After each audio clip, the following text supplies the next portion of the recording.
Some of us need somebody to hold our hands. Sometimes we need somebody to help us out. Be willing to say, I don't know. Be willing to reach out. Be willing to get some assistance to take you to the next level. One great athlete, you never expect boxers to make profound statements.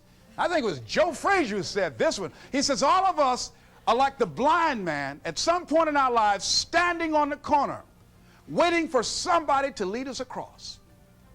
See, all of us at some point in our lives need some help, need someone to reach out to us, to throw out the lifeline, to help us go across some treacherous waters that we couldn't navigate by ourselves.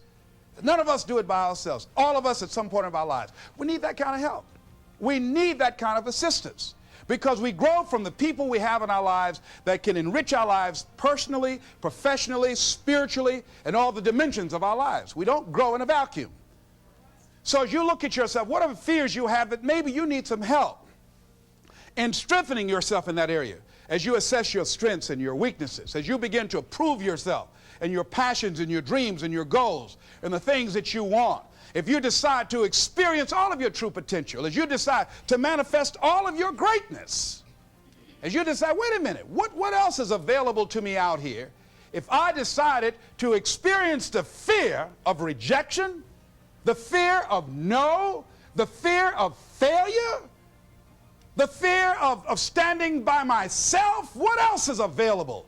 Of taking a chance, a fear of losing it all. What else is available to me that will bring some extra meaning and value? The fear of people not liking me. You know how many people do things they don't want to do because they want everybody to like them? Everybody's not going to like you. Excuse me, special announcement. Everybody's not going to like you. No, it's just not that kind of world. But you know, there are a lot of people who won't take positions on issues, who won't take a stand for things they believe in, who won't speak up for themselves because they don't want to make anybody mad. Oh, it was Bill Cosby. He said, I don't know what the secret of success is. He said, but here's what I know what the secret of failure is. He said, trying to please everybody. You can't please everybody. But there are people who have the fear of rocking the boat. So they just go alone in life, just go alone. Well, how do you feel? Well, I don't really want to say. How many of you know people like that? Raise your hand. These people aren't living life. They're not truly experiencing life. What do you really want to do? Well, I don't like this, but I guess I'll go ahead on and do it. No. No, life is too short for that. Too short and unpredictable, moseying through. Not trying to disturb anything, not trying to shake anything up, not trying to make any waves. You see, there are some people who come through the universe and their level of contribution and the level of energy they manifest is so small, so inconspicuous that when they go, you won't even know they left. I mean, there are people who die on jobs and you say, hey, where's John? Oh, John's been dead 6 months. You're kidding. No. Is that right? Yeah. I didn't know. Why did somebody say, well, I guess we didn't miss him. But there's some people, because of their personality, because of their contribution, because of the investment of their time and their energy and the impact they have there, that when they go, everybody will miss them. See, when Mother Teresa checks out, everybody will know. When Rosa Parks, everybody will know. Nelson Mandela, everybody will know. Why? Because of their contribution. See, but there's some people, because their contribution is so small, no one will care. So I'm saying, before you are boxed and buried, decide that you're going to box and bury your fears. Decide that you're going to begin to live life on a new level, seeking out new horizons, that you're going to find more love and more joy and more ways to give more to life. Guy said something, I love this. He says, everything a man does for himself, guess what? He takes with him. But everything he does for others, he leaves behind. So when you begin to say, what is it that I want to leave? What contribution that I want to begin to make? What difference do I want to make in life? What is it that I want to do with the rest of the life that I have left? What chances I need to take? What risks do I need to begin to embrace? What fears do I need to step on? What areas of my life am I dead right now? What dreams? You can either live your dreams or live your fears. You have got to get to a point where you say, I'm sick and tired of living like this. There's got to be more. That's when people go out and strike out on their dreams. That's when people get out of relationships where they're dying together rather than growing together. That's where they leave jobs. So where are you going? Away from here? I don't know.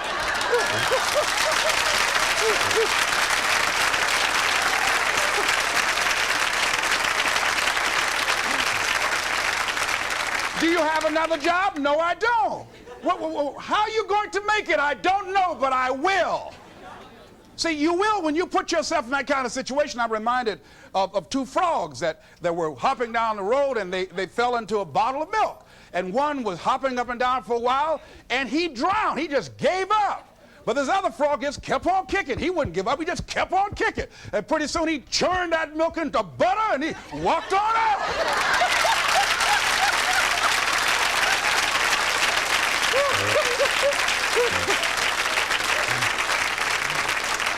So I'm saying when life catches you by the neck and blind slap you, whap and knock you down, I said just keep on kicking, you know. And you can kick on out of those circumstances, whatever they are, not be intimidated by them. Repeat after me, please. I'm going to keep on kicking. I'm going to conquer my fears. I'm never going to give up. Shake somebody's hand on your right and left and say, keep on, keep it on.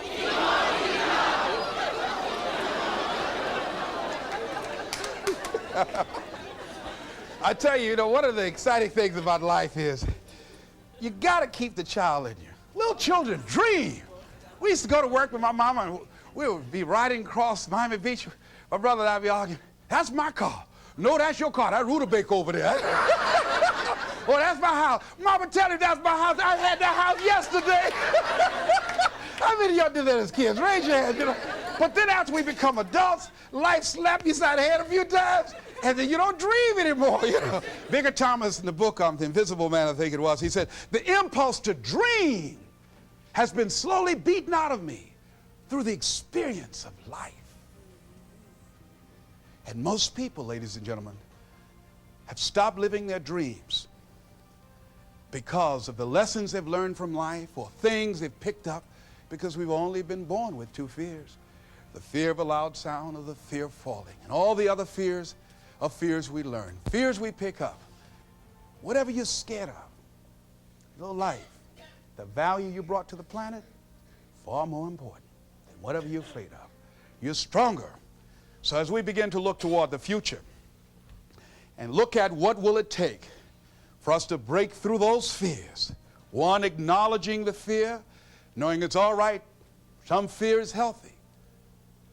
Beginning to know that your dreams, your passions, your drive to achieve whatever it is you want, as it has more power and meaning, it will move you past your fears. As you begin to feel that you deserve it, your passion and goal is so strong, the fears won't matter. As you begin to trust yourself and put yourself in the situation where you have to make it happen, you will make it happen. Ladies and gentlemen, I don't believe this. I know this from my own life experience. I know that you've got greatness within you. I know that you have unlimited potential in you. I know that you have something to give to the universe that was not here before you showed up. Somebody said that life is God's gift to us, and how we live our lives is our gift to God. What kind of gift are you giving? And what kind of gift could you give if fear wasn't an issue? And I'm saying you can have fears, but don't surrender. Don't let your fears have you. You're more than capable of making this your decade. This is Mrs. Mamie Brown's baby boy, Leslie Calvin Brown, saying, it's been a plumb pleasing pleasure as well as a privilege. Thank y'all here.